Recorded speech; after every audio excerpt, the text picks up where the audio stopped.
ஆண்டவராகிய இயேசு கிறிஸ்து நாமத்தினாலே மீண்டும் இந்த சயின்ஸ் அண்ட் சயின்ஸ் நிகழ்ச்சிக்கு உங்களை வரவேற்கிறோம்.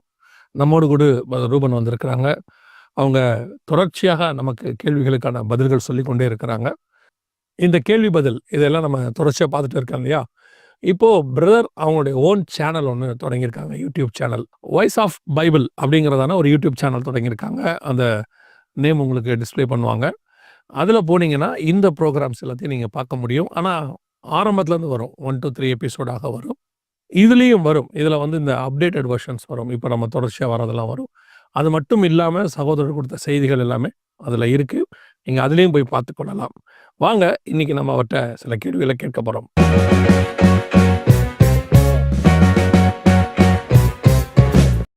Price lord brother. Praise lord. Thanks for coming. Thanks for your invitation. தொடர்ச்சியாக நம்ம கேள்விகளாக பார்த்துட்டே இருக்கிறோம். சமீபத்தில் நடந்த ஒரு சம்பவத்தை உங்களோட பேசிகிட்டு இருக்கும்போது நீங்கள் சொன்னீங்க. அதை தான் நான் முதல் கேள்வியாக வைக்கலான்னு இருக்கேன். நீங்கள் ஒரு யூத் மீட் நடத்தியிருந்தீங்க. அந்த யூத் மீட்டில் கேட்கப்பட்ட கேள்விகள் அப்படின்னு சொல்லிட்டு எது ப்ரையாரிட்டி, உங்கள் வாலிப வாழ்க்கையில் எதுக்கு முக்கியத்துவம் கொடுக்குறீங்க அப்படின்னு நீங்கள் கேட்டிருந்தீங்க. அதுக்கு நீங்கள் பதிலாக சொல்லியிருந்தீங்க அவங்க வாலிபர்கள் என்ன எதிர்பார்க்குறாங்க அப்படின்னு. அது எனக்கு ரொம்ப ஷாக்கிங்காக இருந்தது. என்னென்னா, அவங்க முதல்ல சொன்ன பதில் எனக்கு ஷாக்கிங்காக இல்லை. இன்றைக்கி அதான் நிலைமை. கடைசியாக சொன்ன பதில் எனக்கு ரொம்ப ஷாக்கிங்காக இருந்தது. அது நீங்களே சொன்னாவே நல்லாவே இருக்கும் இல்லையா? சொல்லுங்களேன். Praise lord. Once again thanks for your invitation. நம்ம என்ன பேசிகிட்டு இருந்தோம்னா, ஒரு சில கொஞ்சம் டைமுக்கு முன்னாடி ஒரு யூத் மீட்டிங்கில், யூஸ்வலாக அது அந்த youth meeting school, higher secondary அந்த செக்மெண்ட்டில் இருந்து மேபி வேலைக்கு போயிட்டுருக்க அந்த மாதிரி ஒரு 20-30 பேர். அவங்கக்கிட்ட நான் கேட்டேன், ஒரு மேரேஜுக்கு நீங்கள் பார்க்குறீங்க, பொண்ணாக இருக்கட்டும் இல்லாட்டி மாப்பிள்ளையாக இருக்கட்டும், என்ன அதெல்லாம் உங்கள் ப்ரியாரிட்டியாக இருக்கும்? எனக்கு ஒரு 7லேருந்து 8 பாயிண்ட்ஸ் சொல்லுங்கள் அப்படின்ட்டு நான் நம்பர் சொல்லிட்டேன். 7லேருந்து 8 பாயிண்ட்ஸ் நீங்கள் சொன்னால் போதும் அப்படின்ட்டு ஒன்று ஒன்றா கேட்க ஆரம்பித்தேன். அவங்க சீக்வன்ஸாக சொல்ல ஆரம்பித்தாங்க. Point number 1, salary. எடுத்த உடனே சேல்ரி தான் இன்றைக்கி ஃபஸ்ட்டில் இருக்கிறது சேல்ரி தான். ஓகே. அப்புறம் point number 2, recommend number 2, condition number 2ன்னு வச்சுக்கோமே, எஜுகேஷன். அப்புறம் 3rd கண்டிஷன் ப்ராப்பர்ட்டி, சொத்து இருக்கணும். சொத்து எவ்வளோ இருக்குது. சரி. 4வது கண்டிஷன் பியூட்டி, அழகு. பணம், சொத்து, படிப்புக்கு அப்புறம் தான் அழகு வருது. பணம், அதுக்கு அடுத்தது படிப்பு, சொத்து, அதுக்கு அடுத்து அழகு. ஓகே. 5ஆம் நம்பர் கண்டிஷன் நம்பர் 5, கேரக்டர். ஒருத்தரோட கேரக்டர் அதுக்கப்புறம் தான் இம்பார்ட்டன்ட். அதுக்கப்புறம் வருது. அதுக்கு அடுத்தது 6வது பாயிண்ட் ஹைட், உயரம். ஓகே. ஜப்பான்காரங்களுக்கு வழியே இல்லை பிரதர். சரி. 7வது பாயிண்ட்டு ஃபேமிலி பேக்ரவுண்ட். பெருசாக கேஸ் எல்லாம் இருக்கக்கூடாது அந்த மாதிரி. இதில் ஒரு பாயிண்ட் மிஸ் ஆகுது தானே? ஆமாம். 7வது பாயிண்ட் இருந்தோடனே நான் ஹிண்ட் பண்ணேன். அதுக்கப்புறம் கண்டுபிடிச்சிட்டாங்க. என்ன சொன்னாங்கன்னா, ஸ்பிரிச்சுவாலிட்டி, ஆவிக்குரிய விஷயம். அது 8வது பாயிண்ட். அதுவும் நீங்கள் ஸ்ட்ரெஸ் பண்ணி கேட்ட பிறகு, அதாவது 8வது பாயிண்ட். நான் 8 பாயிண்ட்டுன்னு ஃபஸ்ட்டே சொல்லிட்டேன். 7லேருந்து 8 பாயிண்ட் சொல்லுங்கன்னு சொல்லிட்டேன். அது 8வது பாயிண்டில் வந்த ரெஸ்பான்ஸ் தான் ஸ்பிரிச்சுவாலிட்டி. ஸ்பிரிச்சுவாலிட்டிக்கு கடைசி பாயிண்ட் தானே? ஆமாம். இன்றைக்கி இருக்க யூத்ஸோடைய மனநிலைமை இது வந்து நிதர்சனமான உண்மை. என்னென்னா, இது இந்த பசங்க உண்மையை சொல்லிட்டாங்க. சரி. கொஞ்சம் ஒரு ஹைஃபை என்விரான்மெண்ட்டில் ஒரு ஸ்பிரிச்சுவல் சர்ச்சில் இருக்கவங்ககிட்ட கேட்டால் அவங்க உண்மையை சொல்லுவாங்களாங்கிறது நமக்கு தெரியல. சர்ச்சுக்குள்ளே உட்காந்து கேட்டால் அங்கே அது பிராண்ட் இருக்கு இல்லையா? பிராண்டு வந்து நம்ம வந்து வேறு வருஷங்களில் உள்ளே வருவோம். ஆமாம். கேட்குற ஆளை பொறுத்தும் இருக்குது இல்லையா? இப்போ ஒரு பிரபலமான இசையமைப்பாளர் பாட்டு கேட்டால் அவர் பாட்டை தான் அவங்க சொல்லுவாங்க, எங்களுக்கு உங்கள் பாட்டு ரொம்ப பிடிக்கும்னு. ஆமாம். அந்த மாதிரி சர்ச்சுக்குள்ளேருந்து கேட்டால் உடனே ஸ்பிரிச்சுவாலிட்டி அப்படின்ட்டுருவாங்க. அதுவும் திட்டுற பாஸ்டராக இருந்தால் சாபம் போட்டாருன்னா என்ன பண்ணுறது? ஃபஸ்ட்டு அதை தான் இருக்கும். ஆனால் இது நீங்கள் என்ன நினைக்கிறீங்க? ஆக்சுவலாக ஸ்பிரிச்சுவாலிட்டிக்கு 8வது இடம், கடைசி இடம் கொடுக்கறத பற்றி இப்போ என்ன நினைக்கிறீங்க நீங்கள் அதை? ஸோ இப்போ எப்படி ஆயிடுச்சுன்னா, நம்மளுக்கு எல்லாத்தையும் கால்குலேட் பண்ண பழகிட்டோம். இதனுடைய அடிப்படை அதுதான். எல்லாத்துக்கும் மெட்ரிக்ஸ் போட்டு பார்க்க பண்ணிட்டோம்.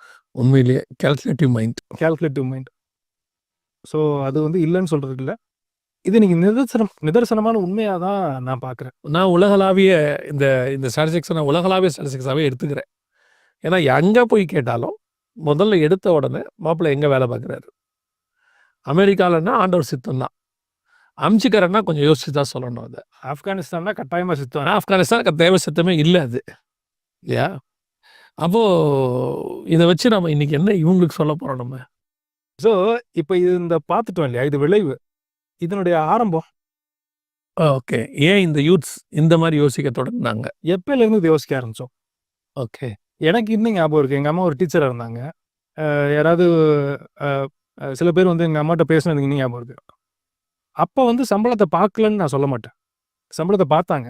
அது 3வது கேட்டகரி இல்லாட்டி 4வது கண்டிஷனாக இருக்கும். அப்போ கேரக்டர் ஃபர்ஸ்ட் கண்டிஷனாக இருக்கும். பையன் நல்ல பையன் தான். எனக்கு இன்னும் சொன்னது ஞாபகம் இருக்குது. ஒருத்தவங்க வந்து பையன் வந்து சம்பளம் கம்மியாக வாங்கினாலும் பரவாயில்ல, நாங்கள் கூட சப்போர்ட் பண்ணுறோம், நல்ல பையனாக இருந்தால் சொல்லுங்கள் அப்படின்ற இந்த காலம் போய் இப்பயும் பார்க்குறாங்க. ஆனால் அது 5வது கேட்டகரியில் இருக்கு. நான் சொல்லி கேள்விப்பட்டிருக்கேன், ஒரு பொண்ணையோ பையனையோ பார்த்து முடிக்கிறதுக்குள்ள சொந்தக்காரங்களுக்கு 3 செருப்பு தேஞ்சு போயிருமா. அத்தனை தடவை போயிட்டு வருவாங்களாம் அந்த வீட்டுக்கு. அதாவது பொண்ணு காலையில் எழுந்திரிக்கும் போது 5:30 மணிக்கு இவங்க அங்கே இருப்பாங்களாம். எத்தனை மணிக்கு பொண்ணு எழுந்திருக்குதுன்னு பார்ப்பாங்க. இது நடந்த காரியங்கள் அந்த காலகட்டத்தில். அதாவது நான் சொல்கிறது கேரக்டரை பார்த்தாங்கன்னு சொல்கிறேன். உடனே இங்கே ஃபெமினிசம், பெண் உரிமை அப்படி அந்த இடத்துக்கு வந்துட வேண்டாம். நான் சொல்கிறது பையனாக இருக்கட்டுமே, பையன் எங்கே போகிறான், என்ன பண்ணுறான், யார்கிட்ட பேசுகிறான், என்ன பழகிறான், எல்லாமே இன்றைக்கி பார்த்துட்டு இருந்த காலம் இருந்துச்சு. இன்றைக்கி அதெல்லாம் இன்றைக்கி இன்னொன்று சொல்கிறாங்க பாரு, பசங்கன்னா அப்படி தான் இருப்பாங்க அப்படின்றாங்க. அது இன்னும் ஆச்சரியமாக இருக்குது. அதாவது ஒரு காலத்தில் லஞ்சம் வாங்கினவர் வந்து மோசமானவர், வாங்காதவர் சுத்தமானவர். அவர் கை சுத்தங்க, லஞ்சம் வாங்க மாட்டார். இப்போ லஞ்சம் வாங்காதவர் பிழைக்க தெரியாதவர். இந்த டிபார்ட்மெண்ட்டில் மட்டும் நான் இருந்தேன்னா இந்நேரம் எவ்வளோ கோடியாக வாங்கியிருப்பேன்றாங்க. ஸோ கேரக்டர் வந்து எங்கேயோ போயிடுச்சு இன்றைக்கி. கேரக்டருக்கு அங்கே இது சொன்ன மாதிரி இங்கே கிட்டத்தட்ட 5வது இடத்துல இருக்குது கேரக்டர். இங்கே 5வது இடத்துல இருக்குது. அதெல்லாம் மீதி எல்லாம் செட் ஆச்சுன்னா கடைசியாக நாங்கள் ஸ்பிரிச்சுவாலிட்டியை பார்ப்போம். இந்த மாதிரி ஒரு யூத்ஸ் இந்த ஜென்ரேஷன் இப்படி வருவதற்கு என்ன பேசிக் காரணமாக இருக்கும்னு நினைக்கிறேன்? ஃபவுண்டேஷன் ப்ராப்ளம் வந்து நம்மளுடைய வேர்ல்டு வியூ தான், பிலீஃப் தான். இன்னும் கொஞ்சம் தெளிவாக சொல்லுங்களேன். ஸோ இப்போ நம்மளுக்கு கற்றுக் கொடுக்கப்படுற கல்வியாகட்டும் எல்லாமே மெட்ரிக்ஸ் பேஸ்டு தான். ஓகே. அப்போ நம்ம எப்படி கால்குலேட் பண்ணோம், கிரேட் வச்சு பண்ணுறோம். ஒருத்தர் பார்க்குறதுக்கு எப்படி இருக்காருங்கிறத நம்பர்ஸில் போட்டுருவோம்ல. அவருடைய பார்க்குறதுக்கு பியூட்டி வந்து 1 to 5 ஸ்கேலில் நீங்கள் எவ்வளோ சொல்லுவீங்கன்ட்டு மெட்ரிக்ஸ் போட ஆரம்பிச்சிட்டோம். ஆமாம், எல்லாத்தையுமே இப்போ அப்படி தான் கேட்குறாங்க. எல்லாத்தையுமே கேட்குறாங்க. எவ்வளோ நம்பர் கொடுப்பீங்க இவருக்கு? ஒரு ரெஸ்டாரண்ட்டுக்கு போனாலும் எங்கள் ரெஸ்டாரண்ட்டுக்கு எவ்வளோ நம்பர் கொடுப்பீங்க? ரொம்ப நல்ல 1 to 10 அப்படின்னு கேட்பாங்க இப்போ. அதே மாதிரி இப்போ நீங்கள் ஒரு கேபில் போய் இறங்குறீங்க, இவருக்கு எத்தனை பாயிண்ட் கொடுப்பீங்க நீங்கள்? ஓகே, 5 ஸ்டாரா 3 ஸ்டாரா? ஓகே. ஸோ எல்லாத்தையுமே வந்து நம்ம வந்து நம்பரை போட்டு கால்குலேட் பண்ண ஆரம்பிச்சிட்டோம். இது ஏன் கால்குலேட் பண்ண ஆரம்பிச்சோங்கிறதுக்கு இன்னொரு 2 எபிசோட்ஸ் சொல்லி நம்ம பார்ப்போம். சரி, இல்லாட்டி காட் சொல்லிங் நெக்ஸ்ட் எபிசோடில் கூட பார்க்கலாம். ஓகே. இதுக்கு அடிப்படை என்னன்னு பார்த்தீங்கன்னா நம்மளுடைய கல்வி. அதுக்கு ஒரு சில உதாரணங்களை நான் கொடுக்க விரும்புகிறேன். உங்கள் உதாரணம் தான் வெரி இம்பார்ட்டண்ட். அநேகர் அதை எதிர்பார்க்குறாங்க. அது ரைட். அரௌண்ட் 2015வது வருஷம் மார்டின் ஷிக்ரிலின்னு ஒருத்தர் இருக்கார். இவருடைய ப்ரொஃபஷன் என்னன்னா ஃபண்ட் மேனேஜர். எல்லாரும் கொடுக்குற ஃபண்டையும் வாங்கி இவர் எப்படி லாபகரமாக அந்த ஃபண்டை டெவலப் பண்ணுறது தான் இவருடைய ரோல். இவர் என்ன பண்ணுறாரு, அமெரிக்காவில் ஒரு பர்டிகுலர் டேப்லெட் இருக்குது, டேராஃப்ரிம்டு. ஓகே. இந்த டேராஃப்ரிமோடைய மேனுஃபேக்சரிங் ரைட்ஸ் அந்த கம்பெனிலேருந்து வாங்கிடுறாரு. அந்த டேராஃப்ரிமோட ரைட்ஸை வாங்கிட்டு அதுக்கு முன்னாடி வரைக்கும் அதனுடைய மதிப்பு வந்து பார்த்தீங்கன்னா ஒரு மாத்திரையோட மதிப்பு $13 வித்துட்டு இருக்காங்க. American dollar. ஓகே. நம்ம ரூபாய்க்கு பார்த்தோம்னா ஒரு $1000 வச்சுக்கோமே. கம்ஸ் அரௌண்ட் ஒரு $1000 இருக்கு. ரைட்ஸ் இவர் வாங்கிட்டாருன்னா இவர் வைக்கிறது தானே விலை. அதானே அதனோட லாஜிக். தானே அரசாங்கத்துக்கிட்ட தனியார்கிட்ட போகிற மாதிரி. ஆமாம். ஓகே. அந்த வித்துக்கிட்டு இருந்த மெடிசின் கம்பெனிகிட்ட இருந்து இவர் இந்த ரைட்ஸை வாங்கிட்டு இந்த மருந்துடைய மதிப்பை 5000% கூட்டுறாரு. ஓ காட். $13 வித்துக்கிட்டு இருந்த மருந்தை $750 மாத்துறாரு. $750. We'll start with the story of Martin Shkreli. This man, he used to be America's most hated man. What did he do? Sold this drug, Daraprim, an important weapon in the fight against malaria, also another serious infection caused by HIV. There was a time when this drug, Daraprim, cost $13.50. Then Martin Shkreli entered the scene. He bought the manufacturing license for Daraprim and jacked up prices by 5,000%. You heard that right, 5,000. So the medicine that sold for $13.50 started selling for $750. When asked about the price gouging, he said, "I would have raised the prices higher and made more profits." Now you have to understand where he comes from. As a hedge fund manager, his primary duty was to make money for his investors. Shkreli was driven by profit. He represented a system that puts profits above lives, a system that wants to make money off illnesses, and a system that influences everyone. ஓ approximately ஒரு மாத்திரை 1000 ரூபாய்க்கு வித்துட்டு இருந்த மாத்திரையை 50,000 ரூபாய்க்கு மாத்திடுறாரு. 54,000க்கு தாண்டி போகுது. 54,000 ரூபாய்க்கு மாத்திடுறாரு. ஓகே. இவர் பண்ணது என்ன தப்பு? மனசாட்சிப்படி பெரிய தப்பு பிரதர். ஆனா நீங்க வந்து எப்பவுமே இந்த பைபிள் மனசாட்சி என்கிட்ட கேட்கறதில்ல இப்ப வர வர. மனசாட்சிக்கெல்லாம் நீங்க போக வேண்டாம். சயின்டிஃபிக்கா நீங்க சொல்லுங்க. நம்ம யூசுவலா நம்ம லாஸ்ட் டைம் கேட்ட மாதிரி அதே ஃப்ரேம் ஒர்க்கே இதுலயும் அப்ளை பண்ணுவோம்.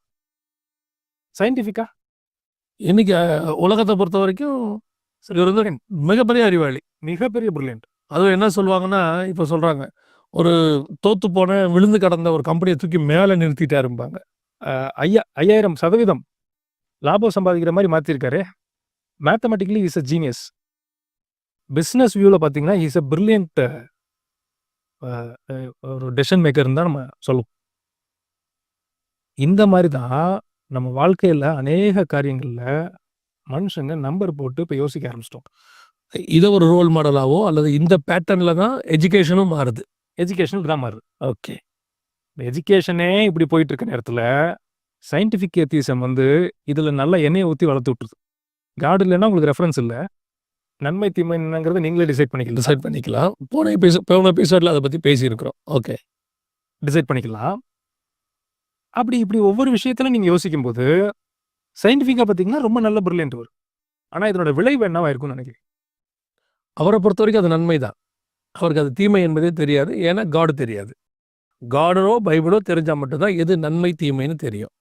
இந்த சயின்டிஃபிக் ஏத்திசம் இந்த காரியத்தை அந்த கடவுளை தூக்கிட்டு நன்மை தீமையை நீயே டிசைட் பண்ணிக்கணும்னு சொல்லும் போது அவருக்கு தீமை இப்போ நன்மையாக தெரியுது. மேத்தமெட்டிக்கலி அது நன்மை. மேத்தமெட்டிக்கலி அது நன்மை இருக்கு. ஓகே. அவருக்கு நம்பி இன்வெஸ்ட் பண்ணவங்களுக்கும் அது நன்மை. என்னோட விளைவு என்ன இருக்கும்? கொஞ்சம் பேர் மறிச்சிருப்பாங்க. கொஞ்சம் பேருங்கிறத நம்ம சொல்லும் போது கொஞ்சம் பேர். ஆனால் பைபிளை பொறுத்த வரைக்கும் ஒரு ஆத்மாவும் பூமியோட பெருசு. பூமியோட பெருசு வேல்யூ. ரைட். அவர்கிட்ட போய் கேட்குறாங்க ப்ரெஸ், நீங்கள் எவ்வளோ கூட்டினீங்க அப்படின்ட்டு. அவர் சிரிச்சுக்கிட்டே சொல்கிறாரு, இதோட ஜாஸ்தியாக்கலாம்னு நினச்சேன்.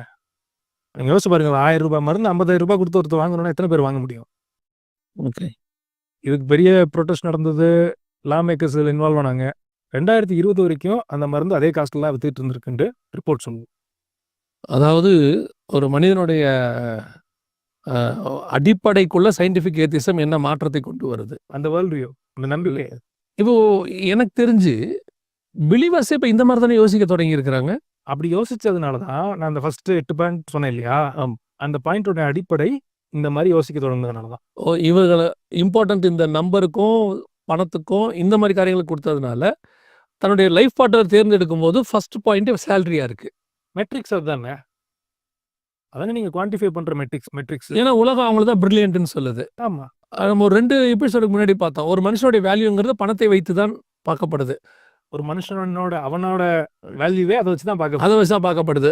இன்னைக்கு எவ்வளோ பெரிய கோடீஸ்வரனாக இருக்காரோ அவர் நம்பர் 1, உலகத்தில் நம்பர் 1 பெரிய பணக்காரராக இருக்கிறாரு. அவர் தான் இன்னைக்கு பெரியவர். அவ்வளோதான் அப்படின்னு ஆகிப்போச்சு. ஆமாம். ஸோ அது பிள்ளைகளுக்குள்ள, அடுத்த ஜென்ரேஷனுக்குள்ள, யூத்ஸ்குள்ள இன்னைக்கு ஃபர்ஸ்ட் பாயிண்டாக வந்து நிற்கிது. அதை தான் கல்வி சொல்லிக் கொடுக்குது. அதை தான் இந்த சயின்டிஃபிக் ஏத்திசமும் சொல்லிக் கொடுக்குது. ஓகே. இப்போ கேட்ட அந்த க்ரௌட் இருக்கு இல்லையா, அவங்க எல்லாருமே பிலீவர்ஸ். சர்ச்சுக்குள்ளே கேட்டிருக்கோம் அந்த கேள்வியை. சர்ச்சுக்குள்ளே இருக்க பிலீவர்ஸ். அப்போ பிலீவர்ஸே இல்லாதவங்க அவங்க எப்படி கால்குலேஷன் பண்ணுவாங்க? நன்மை தீமை அறியத்தக்க சொல்லிக் கொடுக்கக்கூடிய தேவன் இருக்கிற இடத்துல ஜனங்களே இப்படி இருந்தால், அதை சொல்லிக் கொடுக்க தேவனே தேவையில்லைன்னு சொல்கிற இடத்துல இருக்கிறவங்க எப்படி இருப்பாங்க? எப்படி யோசிப்பாங்க? ஸோ இதுதான் வந்து பிலீஃப்னுடைய முக்கியத்துவமும். அதுதான் வந்து எல்லாமே. பிலீஃப் தான் எல்லாமே. கண்ணுக்கு தெரியாட்டினா கூட நம்ம கடவுள் மேலே இருக்கிற நம்பிக்கையும் அதுவும் தான் கப்பலுடைய சுக்கான்ல ரேடார் மாதிரி. அது கண்ணுக்கு வெளியில் தெரியாது. ஆனால் அதுதான் டைரக்ஷனை காமிக்கிறது. ஓகே. ஸோ இப்போ நம்ம சயின்ஸை பார்த்துட்டோம், இதை பார்த்துட்டோம். பைபிள் என்ன சொல்லுதுங்கிறதையும் பார்த்துருவோம். எனக்கு அதுக்கு முன்னாடி ஒரு கேள்வி ஒன்று இருக்கு பிரதர். இப்போ பிள்ளைகளை படிக்க வைக்கும்போது, அல்லது அவங்கள அடுத்த ஜெனரேஷன் முன்னாடி ஒரு ஜெனரேஷன்ல உள்ளவங்க தம் பிள்ளைகள கொண்டு போகும்போது, அவங்க வியூல இன்ஜினியர் ஆகணும், டாக்டர் ஆகணும் அப்படிங்கிறவருடைய மைண்டே அவங்கள இந்த வியூக்குள்ள தான் நடத்திக்கிட்டு இருக்குது. இந்த சென்ஸ் அப்படிதான். அப்படிதான் பேரண்ட்ஸும் அவங்க பசங்கள நடத்தியிருக்காங்க. நடத்துறாங்க. அ அவங்கள அப்படி இருந்தா தான் அடுத்த ஜெனரேஷன்ல நீ மதிப்பு மிக்கனவா இருப்ப. இல்லன்னா நீ வந்து தாழ்த்தப்பட்டு போவ. அல்லது சமுதாயத்துல அங்கீகரிக்கப்படாம போயிடுவ அப்படிங்கிறது அவங்களுக்குள்ள ஒரு ஒரு விதயமே விழுந்துருச்சு. அதோட தாக்கம் தான் அதுவும். இல்லையா? அவங்களுக்கு யோசிக்க சொல்லிக் குடுத்ததும் இந்த கல்வியும், இந்த இந்த வேர்ல்ட் வியூவும் தான். சயின்ஸ் அதனால தான் மினிஸ்ட்ரிக்கு ஒருத்தன கூப்பிட்டா, அவனுமே இந்த லெவல்ல தான் யோசிக்கிறான் மினிஸ்ட்ரிய. நான் பெரிய லெவல்ல இருக்கணும், கார் வச்சிருக்கணும், வீடு வச்சிருக்கணும். அப்பதான் மினிஸ்ட்ரில என்ன மதிப்பாங்க. இவருடைய இந்த சயின்டிஃபிக் ஏத்திசம் மறைமுகமாக மினிஸ்ட்ரி ஊழியக்காரனையும் இப்ப தாக்கி இத வந்து நம்ம ரொம்ப சர்வசாதாரணமா ப்ராஸ்பரிட்டி டாக்ட்ரின்ங்கிற மாரி ஒரே வார்த்தையில சொல்லிட்டு போயிட்டோமே ஒழிய, இப்ப நீங்க இத எக்ஸ்ப்ளைன் பண்ணும்போது எனக்கு தெரியறது என்ன வருது அப்படின்னா, இவங்களுக்குள்ளயுமே இந்த தாட் வேர்ல்ட்ல இருக்கக்கூடிய தாட் மெட்ரிக்ஸ் நம்பர்ஸ். இது வந்து அப்படியே இவங்களுக்குள்ளயும் இப்ப இருக்கு இல்லையா? பல இடங்கள்ல இப்போ ஒரு உதாரணத்துக்கு சொல்றேன். ஒரு மீட்டிங்க்கு 5000 பேர் வந்தா பெரிய கூட்டம் தானே சொல்றோம். பெரிய ஊழியக்காரர். பெரிய ஊழியக்காரர், பெரிய கூட்டம். பயங்கரமான ரிவைவல். இயேசுநாதர்கிட்ட ஒரு கிட்ட பேசின மாரி இன்னைக்கு பேசினோம்னா, யாருமே வரலைங்க. ஒரே ஒருத்தர் தான் வந்தாரு. அந்த நம்பர் வந்து இங்கேயும் வருது தானே இப்போ. அதனுடைய அடிப்படை இந்த இந்த அந்த இந்த எஜுகேஷனும், இந்த சயின்டிஃபிக் வேர்ல்ட் வியூவும் சொல்லிக் குடுக்குற விஷயம் தான். ரொம்ப சீரியஸ் இஷ்யூ பிரதர் இது. நம்ம அத இப்ப நம்ம பேசுறது சீரியஸா எனக்கு புரியுது. பட் சர்ச்சோ அல்லது வந்து ஆவிக்குரியவர்களோ இத ரொம்ப சாதாரணமா எடுத்துக்கிறாங்கன்னு எனக்கு தோணுது. இன்னொன்னு இதுதான் நிதர்சனமான இன்னைக்கு உண்மைங்கிறதையும் நம்ம புரிஞ்சுக்கிட்டு தான் ஆகணும். அது இல்லன்னு நம்ம சொல்றது. இப்படித்தான் வேர்ல்டு போகுது. இப்படிதான் போயிட்டு இருக்கு. பட் வேர்ல்டுக்கு பின்னாடி நான் போக முடியாதுல்ல. ஆஸ் அ பிலீவரா நான் சொல்றேன். என் பிள்ளைய நான் அத கூட நடத்த முடியாதுல்ல. பணத்த பார்த்துக்கோ, அடுத்த வருஷம் அடுத்த ட்ரிப்ல நீ சர்வைவ் பண்றதுக்கு என்ன பண்ணிக்கிறியோ அதுக்கேத்த மாரி உன்ன அமைச்சுக்கோன்னு நான் சொல்ல முடியாதுல்ல. அப்படி சொன்னா நானும் இதுக்குள்ள ஒரு ஆளா தானே வந்துடுறேன். ஆண்டவர புடிச்சுக்கோ, ஆண்டவர் எப்படி சொல்றாரோ அப்படி போ, ஆண்டவர் அப்படின்னு சொன்னா தானே நான் ஸ்பிரிச்சுவலா இருக்க முடியும். அப்போ மனநிலை யூத் கிட்ட மாறுறதுக்கு முந்தின ஜெனரேஷன் ஒரு காரணமாக இருக்கு. முந்தின ஜெனரேஷன் இவ்வளோ இருந்தது. அதுக்கு இன்கிரிமெண்ட் ஆகி இந்த ஜெனரேஷன் இங்க வந்து நிக்குது. இப்போ பேரண்ட்ஸ் போடுற பிரஷரும் அப்படித்தானே இருக்கு. ஆமா. ஓவராலாவே சமுதாயம்ங்கிறது அத நோக்கி நகர்ந்துருச்சு. ஆல்ரெடி போயிடுச்சு.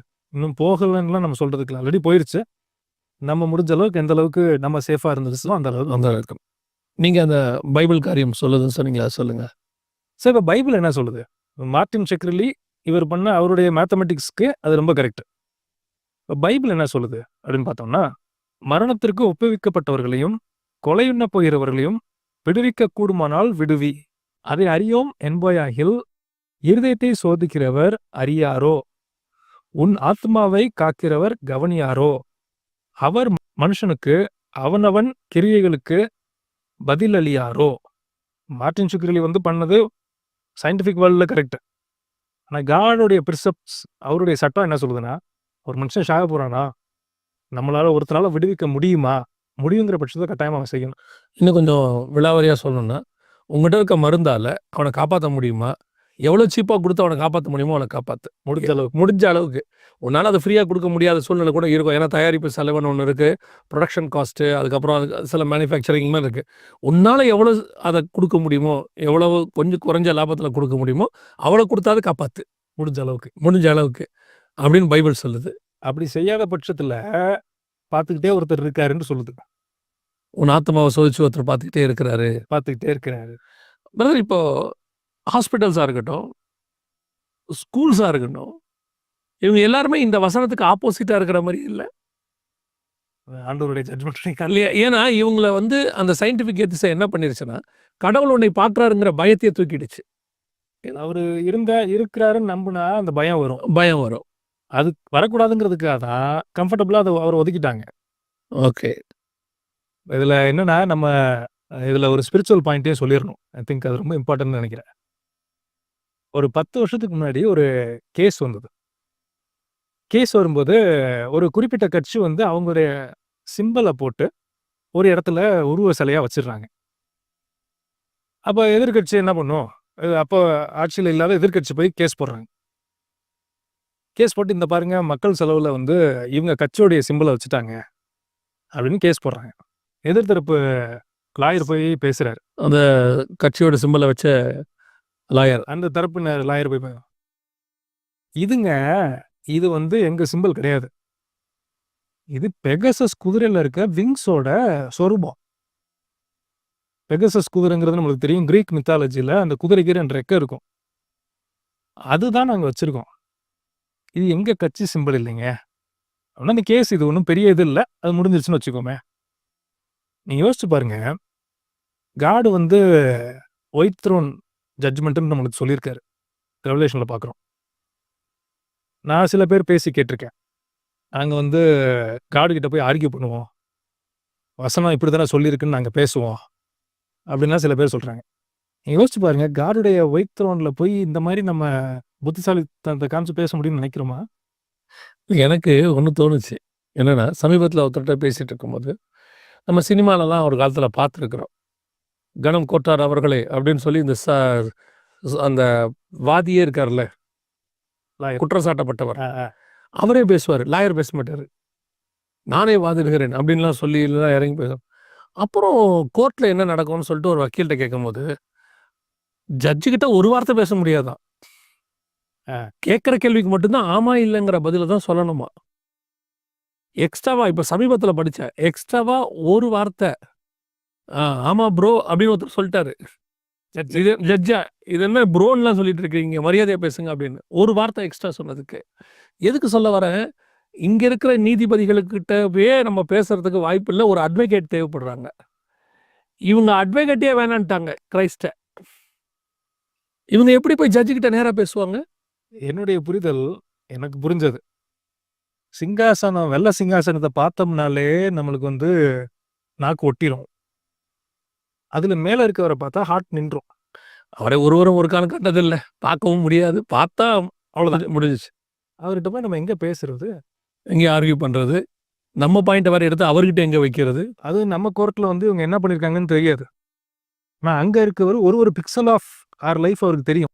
நீங்கள் சொன்ன நல்ல வேல்யூபிள் பாயிண்ட்டு. இந்த கோர்ட்டில் உட்காந்துருக்க நீதிபதிக்கு இவர் என்ன பண்ணாருன்னு உண்மை தெரியாது. வாதத்தை வச்சு தான் அவர் கண்டுபிடிக்க முடியும்.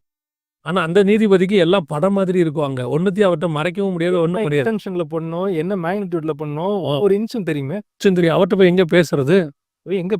ஓகே, நம்மளுடைய அந்த குறுகிய மூளையை வச்சு நிறைய பேர் அசியூம் பண்ணிக்கிறாங்க காடுங்கிறவர் சும்மா சாதாரண ஆள் அப்படின்ட்டு. பயங்கரமான ஜட்ஜ். அப்போ இந்த பயத்தை அப்படியே இந்த சயின்டிஃபிக் ஏத்திசம் தூக்கிடுச்சு. நீயே தான் ஜட்ஜு உனக்குன்ற மாதிரி ஆக்கி விட்டுருச்சு. அதனால இன்னைக்கு வந்து அந்த பாவம் நன்மை தீமை தெரியாம அவங்க தீமையை நன்மையா நினைச்சு செய்யும் போது அதுல கிடைக்கக்கூடிய மெட்டீரியலிஸ்டிக், அதுல கிடைக்கக்கூடியதான லாபங்களை ஆசீர்வாதங்களா இவங்க பார்த்து அதுதான் இன்னைக்கு உலகம் அப்படிங்கிற மாதிரி ஆயிட்டு இருக்கு இல்லையா? ஆயிடுச்சு ஆகிட்டு இருக்குங்களா? இல்லை, ரொம்ப நாள் ஆயிடுச்சு. அதோட இன்டென்சிட்டி கொஞ்சம் கொஞ்சமாக கூடிக்கிட்டு இருக்கு. ஸோ அப்போ வந்து ஒரு விஷயத்தை நம்ம புரிஞ்சுக்கணும். முன்னாள் அமெரிக்காவுடைய ஜனாதிபதி தியோடர் ரூஸ்வெல்ட்னு ஒருத்தர் இருந்தார். அவர் சொல்றாரு இந்த கல்வியை பற்றி. அதாவது ஒரு படிக்காத ஸ்கூலுக்கே போகாத ஆள் ஒரு ட்ரெயினில் இருக்க போய் பொருளை போய் திருடிட்டு வருவார். அவன் திருடணும்னு நினச்சா ட்ரெயினுக்குள்ளே இருக்கிற ஒரு பொருளை திருடிட்டு வருவார். அதே ஆள் ஒரு யூனிவர்சிட்டி கிராஜுவேட்டாக இருந்தால் அந்த ட்ரெயினே திருடிட்டு போயிடுவாருன்னு. நான் சொல்லுவேன், படிக்காதவன் குண்டு வைப்பான், படித்தவன் குண்டு கண்டுபிடிப்பான். ஏன்னா இவன் படிக்காதனால இவனுக்கு ஒன்றும் தெரியாது, கொடுத்ததை கொண்டு போய் வச்சிருவான். என்னடா வெயிட்டான வைப்பான். படிக்காதவன் குண்டு வச்சிருவான், படித்தவன் குண்டு கண்டுபிடிச்சிருவான் புதுசாக. ஸோ அப்போ வந்து ஞானத்தில் ஒரு சீக்வன்ஸ் இருக்குது. வசனம் தெளிவாக சொல்லுது, கர்த்தருக்கு பயப்படுதலே ஞானத்தின் ஆரம்பம். ஆரம்பம்னா இந்த ஃபவுண்டேஷன் ஸ்டார்ட். ஒரு இப்போ 100 இப்போ சென்னையிலலாம் நான் பார்த்து ஆச்சரியமாக இருந்துச்சு. இந்த ஓஎம்ஆரில் போகும்போது 30 மாடி 40 மாடிலாம் இருந்துச்சு. அதுக்கு ஃபவுண்டேஷன் தானே முக்கியம், அவங்களோட ஆரம்பம். அப்போ ஞானங்கிறது காடோடைய ஞானத்தில் மீதி ஞானத்தை மேலே வச்சோம்னா அது வந்து நல்லது. அது இன்னைக்கு மட்டும் இல்லை, இட்டாலிட்டி வரைக்கும் நல்லது. அது கர்த்தருக்கு பயந்துகிட்டு அதுக்கு மேலே மொத்த ஞானம் இருந்தால் நல்லது. கர்த்தருக்கு பயப்படுதலே ஞானத்தின் ஆரம்பம். அதான் ஃபவுண்டேஷன். அது இல்லாமல் காடே இல்லாமல் பில்டிங் கட்டினா என்ன ஆகுமோ அந்த கதை தான். இப்போ இந்த சயின்டிஃபிக் ஏத்திசம் வந்து அதுதான் செஞ்சிட்டு இருக்கு. அந்த பேஸே இல்லாமல் கட்டிக்கிட்டு இருக்கு. அந்த கர்த்தருக்கு பயப்படுகிற பயம் இல்லாமல் இவங்க அடுத்தடுத்த கண்டுபிடிப்புகள். அதுதான் சில நேரத்தில் நான் பார்க்குறேன், இந்த துணிகரம்னு ஒன்று வந்துடுது அவங்களுக்கு. எந்த அளவுக்கு துணிகரம் வந்துச்சுன்னா, லேட்டஸ்ட்டா ஒரு நியூஸ் படிச்சேன். இனி பெண் இனமே தேவையில்ல. அதுக்கு பதிலா ஒரு பெண் ரோபோட்ட கண்டுபிடிச்சு, இப்ப நான் சொல்றது ஒரு கப்புள் ஆஃப் வீக்ஸ் பார்த்தேன், நானும் நியூஸ் பார்த்தேன். ஆர்ட்டிஃபிஷியல் ஊம்பு இருக்கு. அதுல வந்துட்டு அந்த பெண் இனத்தினுடைய மொத்த இதையுமே நம்ம ஒரு பெண்ணால நமக்கு என்னென்ன கிடைக்குமோ எல்லாமே நம்ம பண்ணிக்கலாம் அப்படின்னு சொல்லிட்டு, இனி பெண்கள் தேவையில்ல.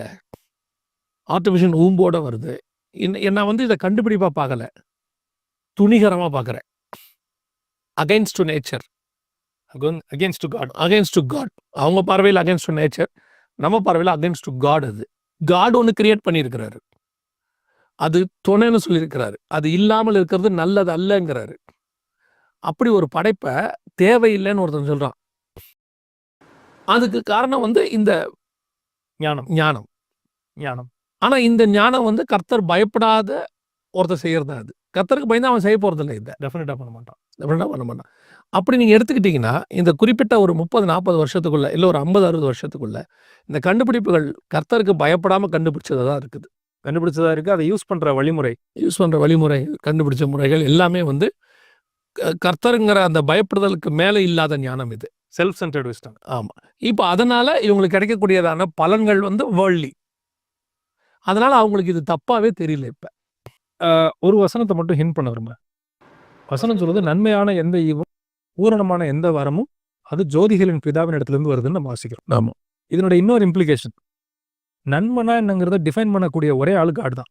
ஓகே. நன்மனா என்னங்கிற ஸ்டாண்டர்டை செட் பண்ணக்கூடிய ஒரே ஒரு ஆளு காட் மட்டும்தான். ஸோ நம்ம ஒரு விஷயத்தில் தப்பு பண்ணிடுறோம். என்ன தப்பு பண்ணிடுறோம்னா, எந்த புக்கை எதுக்கு ரெஃபர் பண்ணுங்கிறதே தெரியாமல் போயிடுது. நான் ஒரு சின்ன உதாரணம் சொல்கிறேன்னே. பொறுத்து சாம்பார் வைக்கணும். சாம்பார் வைக்கிறதுக்குன்னா சிலப்பதிகாரமும் சிவக சிந்தாமணியுமா எடுத்து படிப்போம். சமையல் குறிப்பு புக்கு தான் எடுத்து படிக்கணும். கரெக்ட். அடுத்து படிப்போம். கெமிஸ்ட்ரி புக்கில் இருக்க விஷயத்த நீங்கள் பைபிளில் எடுத்து பாருங்கன்னு நம்ம சொல்லலை. இல்லாட்டி ஃபிசிக்ஸோடைய எஸ்கேப் வெலாசிட்டியை கண்டுபிடிக்கிற கால்குலேஷனை பைபிளில் இருந்து இவங்க பண்ணுங்கன்னு நம்ம சொல்லலை.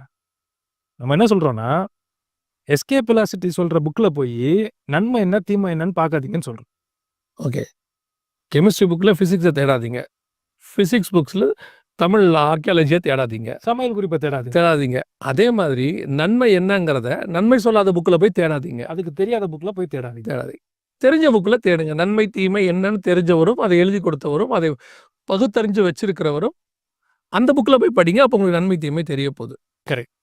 இப்போ சில பேர் இன்னொரு இதில் ஒரு கொஸ்டின் கேட்பாங்க, நல்ல கருத்து சொல்கிற புக் இருக்குல்ல, அதை ஏன் ரெஃபர் பண்ணக்கூடாது? நான் படித்தது எனக்கு ஞாபகம் இருக்குது. திரிகடுகம்னு ஒன்று இருக்குது, ஸ்கூலில் படிச்சிருப்போம். திரிகடுகம்ங்கிறது எப்படின்னா, சுக்கு மிளகு திப்புளி. ஆமாம், திரிகடுகம் அது தெரியும். Okay, right. இது 3 சேர்ந்தது வந்து மெடிசன். இதில் இருக்க 3 பாயிண்ட்ஸ்லாம் கருத்துக்கள், நல்ல கருத்துக்கள் அப்படிங்கிறது தான் திரிகடுகத்தோட புக்கு. ஒரு நீதிபதி வந்து தீர்ப்பு கொடுக்கும்போது நல்ல கருத்து சொல்கிற புக் எடுத்து பார்ப்பாரா, இல்லாட்டி சட்டத்தை பார்ப்பாரா? சட்டத்தை தான் பார்க்கணும். இதுலயே நம்மளுக்கு புரிஞ்சிருது எது சரி. காடுடைய வார்த்தை வந்து கருத்து கிடையாது. These are all precepts, commands, laws. கற்பனை, சட்டங்கள், விதிகள்.